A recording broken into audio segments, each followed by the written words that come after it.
नमामि भवं भवामि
गर्भे पड़िला श्री बाण मते रखिले नारायण तेणु कृष्ण राम शरीर किणिला सेवक मुतार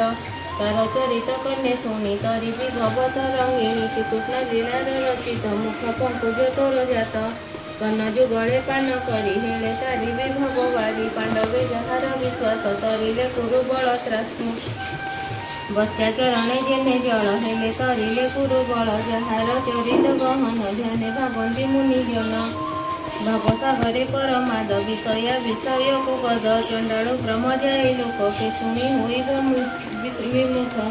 अशेष जंतु देहे बही जे काल रूपे छंची रही माया मनुष्य रूपे जात निवेदित कले मृत नवम स्कंधे मुनि शुणी ते कथा मने मने गुणी विचारी कले ब्रह्मचित मुनि कहिब ततंत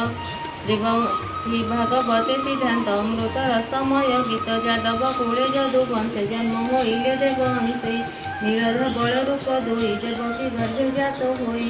हेमंते रोहिणी सुत राम को कहती जगत बिनि उदरे एक देह भमुनि फेड़िबा संदेह केवल हेतु भगवान रूपते कले वृंदावन भक्त को तारिबार आसे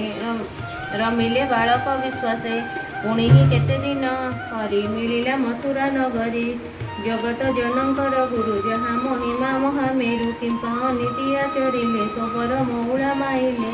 एकी तारण गर्भे पड़िला श्री बाण मते रखिले नारायण तेणु कृष्ण राम शरीर किणिला सेवक मुतार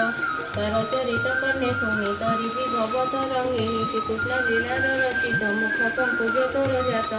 कन्न जुगले पान करी हेले तारी भी भगवारी पांडवे जहार विश्वास तरिले कुरु बल त्रासु बस्या चरणे जेने जल हेले तरिले कुरु बल जहार चरित गहन ध्याने भागंती मुनि जन भवसागरे परमाद विषया विषय को पद चंडाणु ब्रह्म जाय लोक के शुणी होइब विमुख अशेष जंतु देहे बही जे काल रूपे छंची रही माया मनुष्य रूपे जात निवेदित कले मृत